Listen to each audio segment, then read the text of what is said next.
All right, welcome back to another episode of BYL, our weekly live every Sunday. We try to go live every Sunday, obviously, to do updates and power ranking stuff like that. Today we have season two of BYL week 5 power ranking. So the last one we did was for preseason.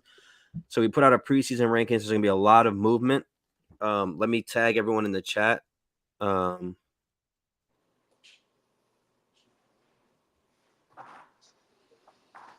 So that way they show up.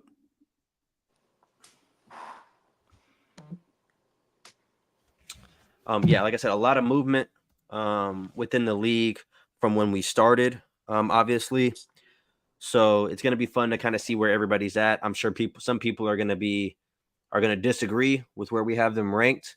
But again, this is only through week 5. So, and I believe we're on week 6 right now. So any games that was played for week 6, they did not count. So if you won or if you lost in week 6, it didn't count in these rankings. I know one person who lost was Rice. So obviously it's not going to show that in this rankings. He was undefeated in these rankings. And if you had a big win or, like I said, a big loss in week 6, it won't reflect in these rankings. So just keep that in mind. We will probably do week 9 or week 10 because we're going to do again next Sunday. That'll be the next time we go live, and we're already in week 6. So it'll probably be week 10 rankings for next Sunday's live and next Sunday's ranking show. Doesn't look like there's many people going to pull up in here. This obviously gets saved anyway, so we're just going to go ahead and run through it. And if people show up, people show up. So let's take a look. So we got week 5 power rankings. Obviously, same concept. We're going to go from 32 down to 1. And when we go through each team, we'll kind of explain our thought process of it. And stuff like that. So at number 32, I'll go first, Brandon. At number 32, we have San Jose State. Obviously, he was ranked 32 when we initially started. His season actually almost skyrocketed when he faced when I matched up with him. I beat him by a 2-point conversion stand. It was 22-20 was the final score. Hung in there. Obviously, hasn't been able to come away with a win just yet, but he had a decent recruiting class last year, so he's still building his program. I know he gave away a forced loss, if I'm not mistaken, this week because he had a family reunion or something. So obviously the season's not going the way he wants. So hopefully he can kind of get the ball rolling in San Jose. At 31, we have Miami, Ohio. He moved down 2 spots. He's still trying to find his identity a little bit. He did get his first win this week, I believe. So he's starting to get on the right track and trying to move forward. I mean, I know he's still trying to find his identity as a team. Yeah, and again, so it says 0-4. As Brandon said, he got his win. This was through week 5, so that's why it says 0-4. So those people who joined late, keep that in mind. Number 30, we have UNLV. 0-3. He did not move. He came in as a 30th ranked team. I was on record in the preseason saying I thought he was going to have a lot better record this year. I don't know if he's gotten a win yet through week 6. I don't think he has, but hopefully he's able to right the ship, man, because UNLV is a really good team, and I think Xavier is a really good user. So I'm not sure why it hasn't really panned out for him. So hopefully he can kind of turn that around. At 29, we have Western Kentucky. He moved down 12 spots. He's sitting at 1-3 and 0-2 in conference. He does have one of the better wins out of the users that have like anywhere from like 0 to 1 to 2 wins, but he lost his most important games early, which is 0-2 in conference. So that's what hurt him the most here in this situation. Number 28, we have Tulane. This is going to be the biggest surprise, I think, to some people. And it's kind of crazy because he was, to me, the biggest surprise in the top 10 in the preseason. He had a really good year last year. I think he finished 9-5. He was ranked in the top 6. He was number 6 last in the preseason when we came back here a week ago. And he's now fallen back 22 spots, sitting at 1-3 and 0-1. Definitely the lights got a little bright for Coach Trey. So hopefully he can kind of turn it around and work his way back up. Still a long season ahead. You're only 1/3 of the way through. Still have everything in front of you. You're only 0-1 in conference. So if you run the table, you still have a chance to get into that conference title game. So hopefully Tulane can keep that rolling and get back to where he wants to be. At 27, we have Coastal Carolina. He's 1-2, 0-1. He moved up 4 spots. He was able to get him a win early, and he hasn't played that many games. So getting off to the right track early, getting him a dub, and he's sitting at 27. At number 26, we have Hawaii moving down from 21. So 5 spots back, 1-3 and 0-1.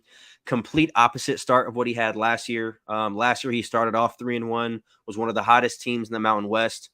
This year, it hasn't really worked that way in his favor. Obviously, not looking too good, but again, same circumstance. He's 0-1 in conference. If he handles business, he can still run the table and gets that conference title game.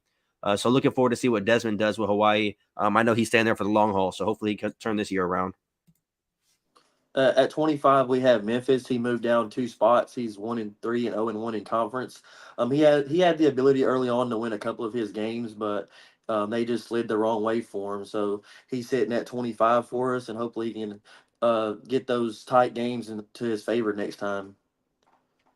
At 24, we have Georgia State, 2-2 and 0-1 in conference. He started off at number 28 in the preseason poll, so obviously doing better than his expectations were. Right now, he's sitting at 500. Again, this is just through week 5, so I'm not sure what he did in week 6. And this week, I think he just played his game, if I'm not mistaken. Matter of fact, I know he just played his game, and he lost to App State. I think it was Yeah. 32-8. I just put up the stream. So obviously a loss since then, but sitting at 24. A little under 500 as of right now. As of this ranking, he was at 500. So still a good season so far and doing better than what was projected of him. At 23, we have Utah State, 2-2 and 0-1 in conference. He moved down 5 spots from last year. He was somebody that I was high on. He finished the season out strong, and he's getting off to a slow start, but he's still sitting at 500, and he has a lot of room to be able to turn this thing around early.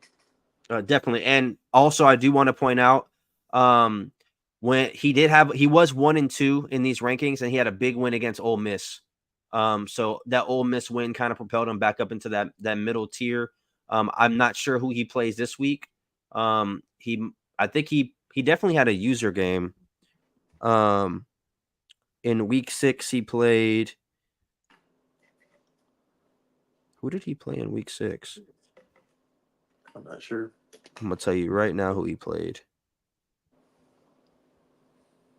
Week 6, he played UNLV, and he beat UNLV, so he's now 3-2. So yeah, I mean 23. Obviously, you started off at 18, right around 500 right now, and now you are 3-2 and 1-1 in conference. So definitely got to keep trending upwards as you try to build this team. Marshall at 22, he moves back 2 spots. He was at 20 in the preseason rankings, but now he's 2-2, sitting at 500, 0-1 in the conference. Another one of those users, like I said in the preseason show, I feel like he can beat 95% of the people in here on any given day, but he's also tends to lose some games he shouldn't lose. So definitely want to see Ajmi turn this team around. I think that he has the potential to compete for any conference that he's in. He just has to lock in. So hopefully he's able to do that with this Marshall team. Yeah, at 21, we have Akron. He moved down 13 spots. He come from the CUSA. He won their championship there, and he had high hopes moving into the season. But he's currently sitting at 2-2 and 0-1 at conference. He's plays me this week, week 5. He ain't got a chance to play his game yet. We're gonna play right after this, and he's looking to get a dub this week and turn the tables around. Definitely. I think just to kind of talk about that, obviously we haven't got to your ranking yet, but I think that's a very big game in conference for both of you guys. I think it's a must-win scenario for Akron. Him and UAB were in both in must-win situations, and that game came down to overtime, if I'm not mistaken, either overtime or right before overtime. And UAB went for the 2 to try to tie it up, and he didn't get it. So Akron definitely needed that win. He was 1-2. So looking forward to see how his season progresses with this team. At 20, we have FIU, moves up 7 spots. Another guy who makes a very, very big jump from 27. He's sitting at 500 on the year. This is Red Smith. Obviously, last year, I don't know if he went to a bowl game. I think he finished 5-7. I could be wrong. Correct me if I'm wrong in the comment section, but definitely starting a season out on the right foot, trying to kind of get out there early. I know he does his recaps every single week, no matter if he wins or loses. So much respect to him for doing that. So I mean, hopefully, like I said, we can continue seeing those recaps, and hopefully there are more wins than losses for him. Yeah, at number 19, we also have somebody that's moving in the right direction. North Texas, he moves up 5 spots. He's sitting at 2-2 and 1-1 in conference. Still early on, he only played 2 conference games. He still has the opportunity to get some more key wins and try to fight for a conference championship. I know that's his goal this year. So he's sitting at 19. Quick tangent. This player looks like Sean Lee. You know who Sean Lee is? I don't. The linebacker from the Cowboys from like 5 years ago or like 8 years ago. You You don't sure his know? name was Sean Lee? I think so. No. 'Cause I'm about to look it up. Now I got to go on a tangent. See, now I done throw Who myself was off. that? Yeah, it's Sean Lee, bro. I'm looking right at it, bro. You can't tell me that Let don't me look like. see. You can't tell me that don't look like Sean Lee, dog. Oh, hold on, it's too bright. Let me turn the brightness down. Bro, that look like Yeah, Sean Lee, bro. that might be him. Honestly, Stop it, bro. what school do you go to? There's no, bro. Sean Lee was in college 15 years ago. Yeah, but I mean, how old is Penn this State. picture? He went to Penn State. There's Okay. no way this picture's from 15 years ago. Cameras didn't look like this, bro. Yeah. FIU was 3-9 last year. Okay, that makes sense. He played on the Cowboys. Yeah, I said that. This dude is crazy, bro. But moving on, number 18, we have Tulsa, former Central Michigan head coach. Moves back 2 spots. He started at 16. Feel like this is right around where we project him to be. I'm not saying he's the number 18 best user, but as of right now, his resume is speaking, to that point. 2-2, 1-1. Had a couple of tough losses. So hopefully he's able to turn around. I think he just won in week 5, if I'm not mistaken. Yeah, he beat Rice, so that was a very big win for him. He knocked Yeah. off the last undefeated team. So No. SDSU still undefeated. oh yeah, right. Yeah. So and not only SDSU, I think Colorado's undefeated Charlotte. too. No, Charlotte. Yeah. Yeah, Charlotte. Those are the last Charlotte two. and San Diego State. But yeah, I mean, but again, Tulsa, the reason why you're not higher on this list, that win came in week 6, not in week 5. And week 5 was the cutoff for these power rankings, so it will reflect on the next power rankings. You got number 17. At number 17, we have UTSA sitting at 2-2. He is 1-0 in conference. He moved down from 15 to 17 his current rankings. He still has an opportunity with no conference losses. He still has an opportunity to get some of those conference wins and help him progress towards a conference title game. Okay, so those of you guys who are just now coming in, what I'll do is I'll go from 32 down, and I'm not going to explain it all again. I'm just going to speed through them so you guys know the rankings. You guys can rewind later, but I will go back so you guys can see them. So you have San Jose State 32. He did not move. Miami at 31. He moved back 2 spots. UNLV at 30. He did not move. Western Kentucky at 29, back 12 spots. Tulane at 28, back 22 spots. Coastal Carolina up 4. Hawaii down 5. Memphis down 2. Georgia State up 4. Utah State down 5. Marshall down 2. Akron down 13 to 21. FIU up 7 to 20. North Texas up 5 to 19. Tulsa down 2 to 18. UTSA down 2 to 17. And again, I want to make sure everybody understands this is through week 5. So these are the rankings through week 5. Anything after that doesn't, we didn't factor it in. It's too hard to update it on the fly. So we just go through every week. Moving on, we have Fresno State at number 16. Obviously, I was very high on Fresno State coming into the season. He was number 2. He was back 14 spots. I think this is the second biggest drop outside of Western Kentucky. Third biggest, Western Kentucky and Tulane both dropped more. 2-2 and 1-0. Obviously lost to West Virginia, who we haven't seen on the list just yet, and also lost to a CPU that I forget. I think it was Arizona State or some weird team like that, but lost to a CPU team. So definitely has to turn the season back around. I think he was 2-2 as he started last year, and he ended up 9-3 or 10-2 in 9-3 after the loss to Oregon. So he ended up 9-3. And then, same situation this year. Yeah, he's definitely tough. He's going to have to turn around. He hasn't played really anybody in conference just yet. I think he beat Nevada in conference. Yeah, which lost is to Kansas. Okay, yeah. So that's he's only played CPU in conference, so he still has to play a bulk of his user opponents throughout the year. So hopefully he can kind of rail off some wins and get into the thick of it when it comes to Mountain West Championship game. At number 15, we have UAB. He's 2-2, and he's 1-0 in conference. He moved down from 14 to 15. He moved. I was high on him coming into the season. I thought he would move up a lot. He had a loss early on to Akron, and I think he's on a 2-game win streak since then. So he's moving in the right direction. At 14, we have Brandon, Texas State. He moves back from 12 to 14, 2-2 and 1-0 in conference. Remind me, because I don't off the top of my head, who are your 2 wins and 2 losses to? I lost to Colorado and I lost to Arizona State, and I beat UTSA and I want to say the Raging Cajuns. Okay. So makes sense then. Obviously we haven't seen Colorado yet in this list, and that's who your loss was to. And then your win was number 17, I believe. So right in between there, and then a loss to CPU and a win to CPU. So I felt like 14 was a good spot.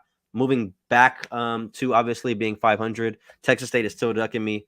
You guys can move up together in the Power Four and play each other every year if you want. Moving on, 13, we have Mizzou. 2-1, 1-0. He moves back from 7 all the way to 13. So he moves back 6 spots. Obviously, a top 10 team heading into the season as he moved over from Middle Tennessee State to Missouri. Season hasn't, I'm not going to say hasn't been what he wanted it to be because he's still 2-1 and 1-0 in conference. So it doesn't really matter. But as far as where you want to be on the power rankings, he's obviously wanting to stay in that top 10 to 5 range. So I'm sure he's going to want to kind of work back towards that. But nonetheless, still a good start for Mizzou season. At number 12, we have Toledo. He's 3-2 and 2-0. He moved down from 10 to 12. He's currently sitting at 2-0 in the Sun Belt. So I believe he's tied or first place right now. So he wanted to come over and win the Sun Belt. He's putting himself in prime position to compete for that title this year. And again, I do want to caveat this by saying I know some people are going to get on the game and look at people's records now. These records are only through week 5. I know Toledo just lost to Liberty Okay. Yeah. 2 hours ago, and that's not reflected on here. So just want to make sure I clarify that so people don't, get in here causing a riot. At number 11, we have App State. As you guys can see, he moved back 8 spots. He's 2-2 and 1-1 in conference. Obviously, he has the big win, beating Boise State. I was undefeated in here. And he was able to not only win, but in my opinion, he controlled the game the whole time. There wasn't really any doubt in the game. I mean, I was up 10 late, but I felt like he really earned that win. So although he, had some key losses and he was 1-2 up until that point, I felt like the 11th spot was still good for him, even though he's sitting at 500 because he has, to this point, the biggest win in the dynasty. So I really liked him at 11.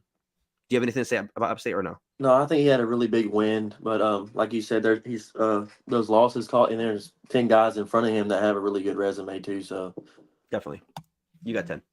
at number 10, we have USF. He moved down 6 spots, but he's still sitting in the top 10. He's 3-1 and 0-1 in conference. Um, he didn't lose his game. He had a fair sim, so that hurt him a little bit.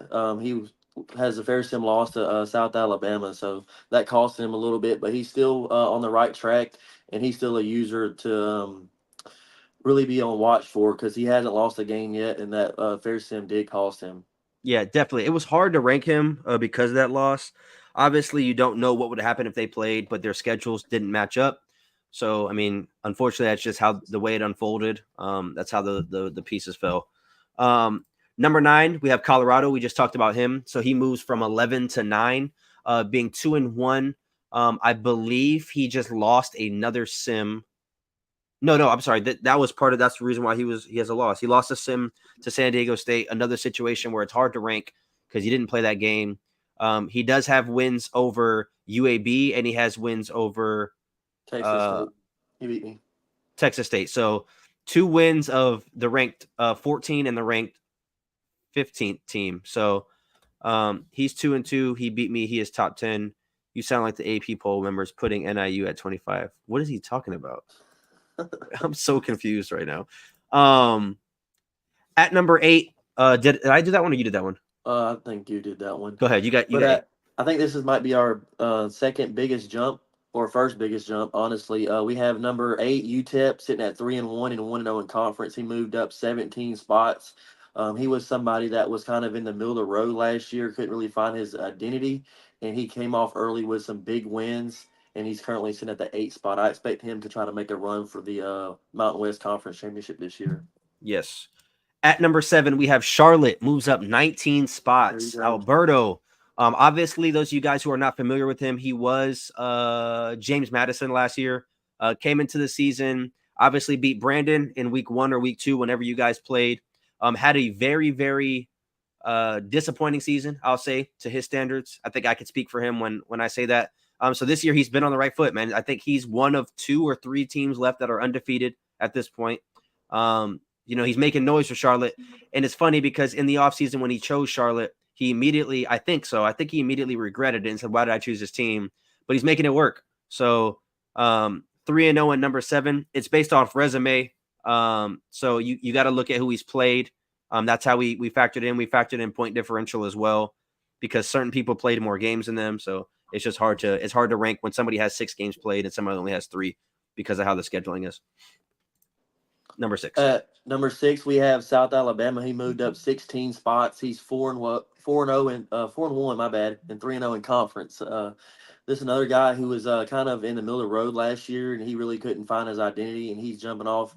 We moved him over to the American, and he's sitting at first place in the American right now. So he's trying to find his way into a conference championship in the American this year. Yeah, and I do also want to point out, so as we kind of get down to the bulk of these rankings, we'll be able to explain more because it's not always going to be the undefeated team is number 1 or the undefeated team is higher than a team that has a loss or whatever the case may be. The reason why South Alabama is here is because he has the win over USF at 10. So given that he has a top win, that's why he's above Charlotte. At number 5, we have Liberty. He moves up 8 spots, 3-1, 2-0. Obviously, just got another big win this week against Toledo. So he moves up 8 spots to the top 5. Grundy has been making noise, and you guys are fueling the fire, and he's the biggest troll in the league. So you guys can't complain when he starts doing it. So that's where we have Grundy at 5. At number 4, we have yourself, Boise State, 3-1, 2-0. He moved down from the number 1 spot, had a big loss to App State. So he's looking to bounce back and try to get back to the Natty. I know he was disappointed with his loss, but it's not something that he's going to fall back on. He's going to move forward. So I expect him to keep going. At number 3, we have Rice. So new user, Darius. If you guys are familiar, he's obviously been in there talking crazy with his team, doing the box thing and doing all the extras. He moves up 16 spots to the top 3. He did lose this week, so he did take a tough loss, but like I said, this is not reflected in the ranking, so we didn't factor in any week 6 games. So at this point, belt to S, he always says that, but he at this point he was 4-0 and 3-0 in conference. I don't know if his loss was in conference. It was to Tulsa. He's in the conference with him. Yeah, so that's definitely going to be a tough one. But still 4-1, 3-1 is still a really good record as you head into the midway point of your season. At number 2, we have West Virginia. He moved up 4 spots. He's 4-1 and 2-0 in conference. His only loss did come to ULC. Obviously, we know number 1 is by this time. He did lose a pretty big game to Sterling, but he's in the Big 12, so those CPU games that he does play are a little bit more tough than the CPUs that we decide to play or however they want to rank us. So I put him at number 2. And then at number 1, we have Mountain West and BYL leader right now, San Diego State. He moves up from 9 to 1, so he moves up 8 spots. As of right now, he is perfect in his season, 3-0. Another guy that was a little hard to rank because of the fair sim win he got against Colorado. I think if Colorado would have won that game, Colorado would now be, number 1 or 2 or 3 right around there. But the fact that, it shaked out this way and the fact that San Diego State has that big win against who we deem as the number 2 team in West Virginia, that's why we ultimately felt that San Diego State should be at number 1. So I like Sterling here. Obviously, I think he's still in Houston right now. So I don't know if he's going to be able to play his game this week. I know he plays UTSA, if I'm not mistaken. So it just depends on if everybody plays their games tonight, then the 90% rule will come into effect. But as of right now, there's still like 6 games left. So right now he's looking good. But yeah, really good spot for Sterling to be at number 1. I don't play him for, I think, 2 or 3 more weeks. He doesn't play Fresno State. So he's definitely on his revenge tour this year, trying to not only win the Mountain West, but also get a playoff spot as he plays with his home team. He's done with his out of conference schedule too, right? Yeah, because we played 9 and he's 3-0. So he went 3-0 out of conference. Before we wrap up, is there anything you kind of want to hit on as far as BYL is concerned? As we end the just pretty much. I like where we're moving so far. We haven't had a real 48-hour advance in a while, so playing our games very early, knocking that out. We still haven't really had any issues with any of the users in the chat. Everybody's pretty much we haven't. I don't think we had a fine this year either. So Yeah. everybody pretty much following the rules, doing what they got to do, knocking these games out, and just the league's off to a great start so far. Yeah, definitely. This dude is crazy. I think that the league, it is probably the most successful league we've ran. I mean, we've only lost two people in the first two seasons, which is not normal, especially when people start losing. They immediately just dip out. So I really want to say thank you to everybody who kind of stuck with us and is kind of immersing themselves into the experience that we're trying to build. It's been really fun. It's not a normal league. I told every one of you guys that when you guys joined, that's going to demand activity. That you're not going to go undefeated and win every single game. Like, it's just not realistic. The rules we have in place are trying to balance the league out, and we're seeing that on a week by week basis. So let's keep knocking these games out. Keep getting fast advances. If there's any recommendations, again, there's a recommendation tab. Just don't recommend something stupid, Grundy. But thank you guys for watching this power ranking show. This will be live after we get done. Great job, everyone. This has really been a blast. Commissioners, y'all doing great. Yeah, we're trying. But I mean, at the end of the day, it's really just about the users. I mean, because we've been running leagues for the past 4 years, and it's never been this like consistent and this executed like this.